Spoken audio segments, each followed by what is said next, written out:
Les amis, salut à tous, bienvenue sur ma chaîne. Aujourd'hui une nouvelle vidéo, ça fait un petit moment que je fais de la Dacia un usage quasi que urbain. Donc je voulais vous faire part de mes ressentis concernant ce véhicule pour un usage que en ville, puisque c'est que en ville que je l'utilise. Bon, déjà première chose, je trouve que le fait que la direction, le passage des rapports, tout ça soit très souple, je trouve que c'est vraiment un réel bon point pour ce véhicule. C'est d'une simplicité de conduite phénoménale. Alors c'est bien sûr, tous les véhicules neufs bénéficient d'une conduite assez souple aujourd'hui, mais tout de même je trouve qu'elle est quand même plus souple que le X1 que j'avais. De toute façon, c'est fabrication Renault, on sait que Renault est fort pour produire des véhicules souples, et là c'est vraiment le cas. Donc vous voyez, pour des petites ruelles comme ça, on n'a pas de mal à tourner le volant, à se faufiler, c'est vraiment très pratique.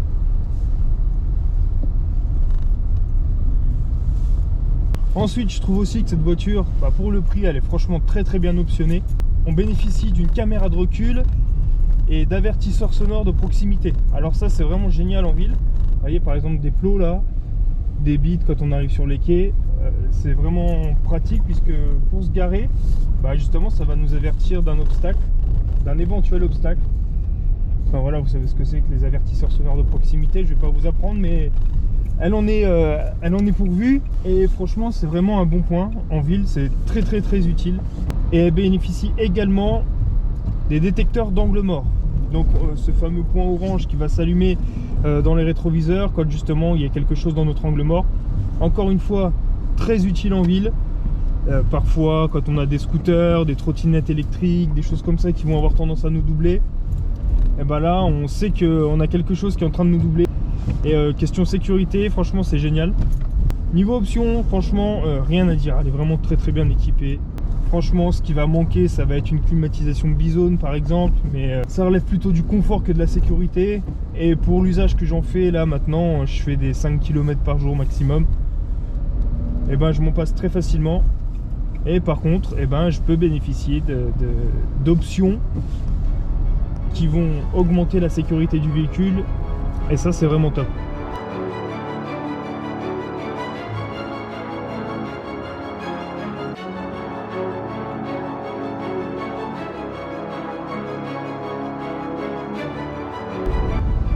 Niveau consommation, je vais pas vous en parler aujourd'hui les amis, parce que j'ai déjà fait une vidéo dessus.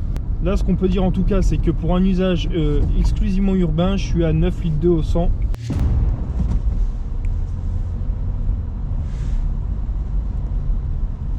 Donc voilà les amis, j'ai réussi à trouver une solution pour fixer la GoPro, pour avoir une vision un peu plus immersive de la conduite de ce véhicule du coup. Donc dites-moi ce que vous pensez de cette configuration de la caméra. Je trouve que c'est plutôt pas mal, on se rend bien compte du cockpit. Et puis vous pouvez en plus profiter du paysage extérieur, comme si je vous emmenais vraiment avec moi à conduire cette voiture. Donc là on roule actuellement sur les quais d'Auxerre. Donc là sur la droite vous avez Lyon, et sur la gauche tous les bâtiments historiques de la ville. Pour la petite anecdote. La Sandero apparaît grosse avec ses barres de toit et ses arches de roue, mais c'est plutôt une illusion d'optique. Elle fait que 5 cm de plus qu'une Clio en vrai. On est sur 4,89 m pour la Dacia et 4,50 m pour la Clio. Le rayon de braquage il est de 10,39 m, ce qui est quand même inférieur à la moyenne de 11 m. Et d'ailleurs je crois même que celui de la Clio 4 il est de 11 m. Donc en comparaison, vous voyez un petit peu. Alors je voulais vous parler aussi du mode éco qui fait très largement débat sur internet. Une personne m'avait posé en commentaire la question de savoir si je consommais effectivement moins grâce au mode éco, et pour être honnête, j'ai jamais fait l'expérience. Je sais que je roule beaucoup en mode éco, mais c'est plus pour une question de confort que d'économie en vrai. Le mode éco, en brûlant le moteur, il va aussi avoir tendance à limiter les à-coups qu'on peut avoir en première et en deuxième au moment des accélérations. Du coup, moi je trouve ça pas mal. Mais j'ai lu qu'il permettait pas forcément de consommer moins, puisqu'on est obligé d'appuyer forcément plus sur la pédale d'accélérateur avec.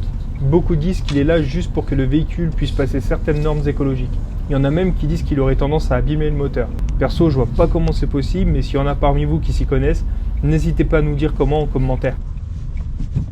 Pour tous ceux qui possèdent des Dacia, dites-moi en commentaire si vous activez le mode éco ou pas, et si oui, pourquoi.